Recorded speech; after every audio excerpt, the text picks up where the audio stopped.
I was hers the moment I first saw her face on my screen. Her pale skin and shining raven hair called to me. On her face was a soft smirk, beckoning me to follow her anywhere. Fantasy immediately took over, lighting up the recesses of my lonely mind. It had been a while.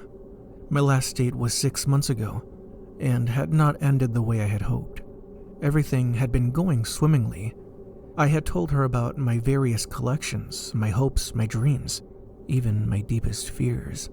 I shared my vision for a new Netflix anime, Senpai Sam and the Harem. I spent years working on the screenplay, and am very proud of it, if I'm being honest with you. But I guess things weren't meant to be. Somewhere during my reading, she excused herself to make a call. When she returned, she explained that her grandmother had broken her hip and needed help. Before I could say anything else, she grabbed her coat and left. She must have lost her phone too, as I never heard from her again. To see your grandparent in pain and lose your phone on the same day? Poor girl. I tried other means. Turns out there were not hot lonely moms seeking companionship in my area. Anyway, once the credit card fraud was sorted out, I gave Tinder another shot. When I saw Ashley Lynn, I knew, you know? I swiped right. Though I continued searching for my waifu, I couldn't help but see Ashley Lynn in every face on my screen. I don't normally skim the bio sections, but hers really stood out to me. Hi, I'm a normal human woman that likes normal human things. Things like potatoes, cheese, and human intercourse. I really like shiny things. Adulting is lame. I am looking for someone that likes walks alone in dark places, with nobody around. Now, as a man, one word in this exquisite excerpt really stood out to me. Shiny. I could do that. If only she would give me a chance. Then my phone pinged. A match and a message. It was from Ashley Lynn. She wanted to meet. Tonight. My heart thundered as I typed out my response, making it difficult to express my joy and feelings of instant connection. Another ping. She agreed. In a follow-up message, she told me to meet in a nearby park after sunset, and to bring whatever valuables I could carry. At first, I thought this was a little strange, but it occurred to me that she must need proof that I am a provider. A man that could take care of his family is highly valued after all. I could barely contain my excitement as I raced to my closet for something to wear this evening. If she wants me to provide, surely the lady will provide me in turn, I thought as I rummaged through my cleanest laundry. My Mountain Dew cans will finally get dusted. It was then that I found what I had been searching for, my tuxedo.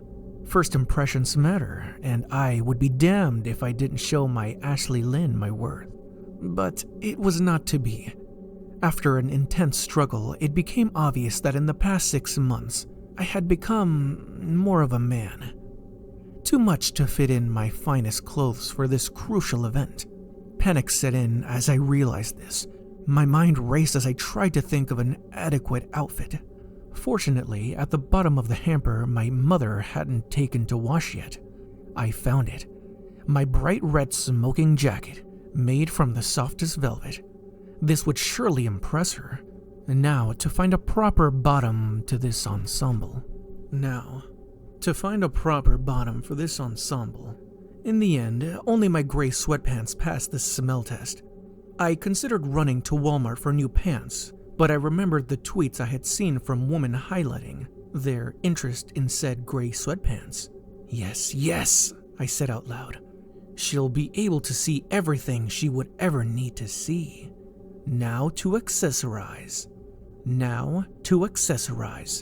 I collected every piece of bling that I owned. My badass dragon full finger ring, my gold chains, and even my grill. But something was missing. Something to tie it all together. The fedora. Curses, I mumbled as I inspected my fine headwear. The slight tinge of orange powder from my preferred streaming snack remained on the brim. It's fine, I thought. as my frontal cortex soothed itself. It will be dark and her eyes will spend most of it lower on your body anyway. I straightened my hat, sprayed on some cologne, and strolled out the door into the night.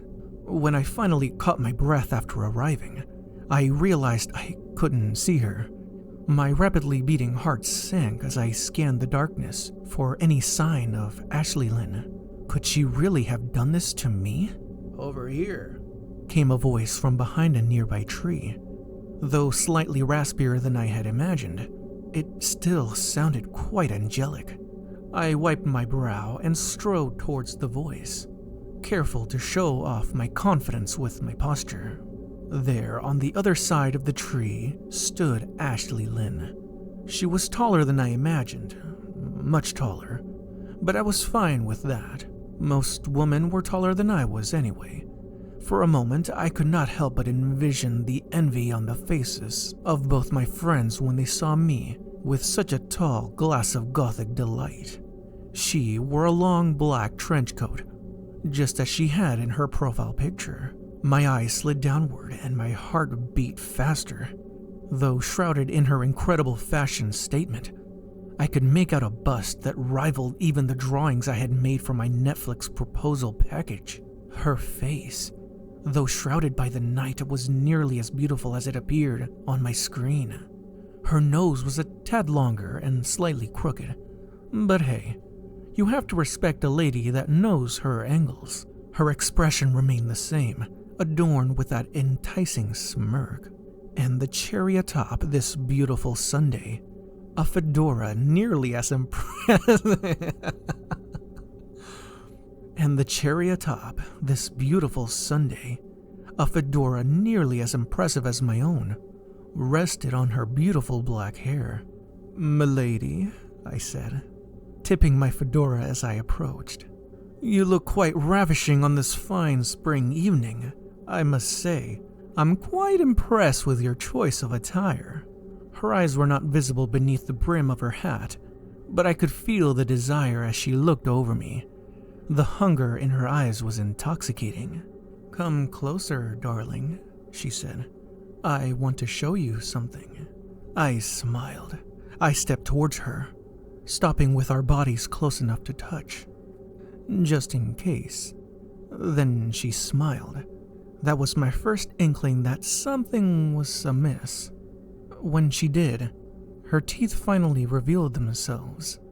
Sharp, pointed, coated in dark saliva. Then she reached for her trench coat and slowly undid the belt on it. Immediately my eyes drew downward and my mind clouded. It was really happening. The moment I had dreamed of since first obtaining an internet connection. Her hands clasped the coat, just above her waist. My soul, mind, and especially manhood were ready for her. Just before she pulled the coat open, I heard a slight chittering sound, but it was too late. I was already under the siren's spell. In a flash, her garment was on the ground. I could not believe what I was seeing. Before me stood not one, not two, but three short creatures stacked on top of each other. The creature riding on the shoulders of the middle one bore the paleness of Ashley Lynn, but it ended at the base of the neck, replaced there by green skin. In the hands of the middle one were two enormous watermelons. 6 eyes gleefully stared at my confusion as I stood rooted in shock. I wasn't standing for long. "Attack!" shouted the monster atop the three, and the being at the bottom immediately threw a punch. The tiny fist impacted the very jewels I intended to use that night to carry on my bloodline, and I doubled over from the direct hit. The top one then leaped from the shoulders of the second one like a professional wrestler. The padding of my midsection did little to cushion the impact of its elbow, forcing the wind from me at both ends. The middle creature was sent backwards from the force of having its shoulders pushed by the top one, and it quickly toppled over, falling flat on its face from the relatively low height of the one below it. Now freed from the weight of its companions, the lowest goblin charged me. I was able to throw the one in full white face off of me, and had just stood up when the third goblin leapt onto my back, wrapping its arms around my neck.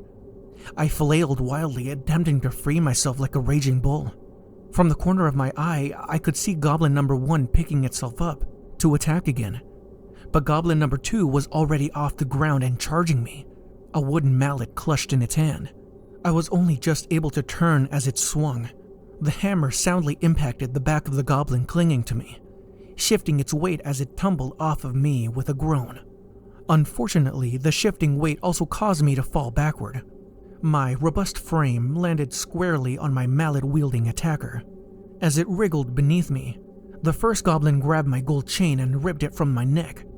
I instinctively grabbed the end and pulled against the creature.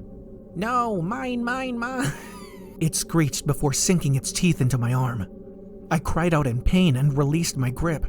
No sooner had I done that, the next goblin appeared from nowhere, kicking my jaw repeatedly, sending my grill and 2 teeth flying, all of which were quickly scooped up by the other.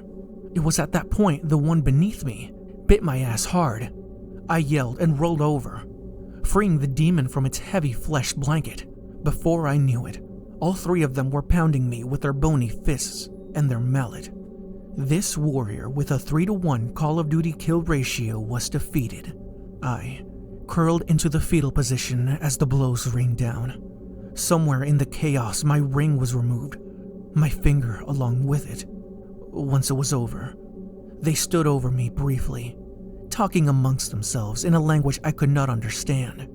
The voices quickly grew heated, and without warning, the one wearing the face of Ashley Lynn snatched the hammer.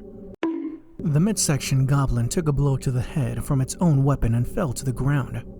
Chaos erupted again as they fought with each other over my possessions. I took this as a cue to retreat. I'm not even sure they noticed me as I fled, so vicious was their battle. I ran as far as I could towards home and trudged the rest of the way. That was a month ago. While the goblins won that battle, I feel I've won the war. I've got a hinge date tonight with a stunning young lady. My wallet wasn't among the items stolen from me, so I'm able to treat this high-value woman to dinner she deserves. I'm sure my landlord will understand if I'm a little short this month. She said she would meet me in the alleyway behind the restaurant in an hour, so I must end my cautionary tale here. I found it odd that she asked me not to eat any garlic this week, but if you saw her photos, you wouldn't question her either. I am a gentleman after all.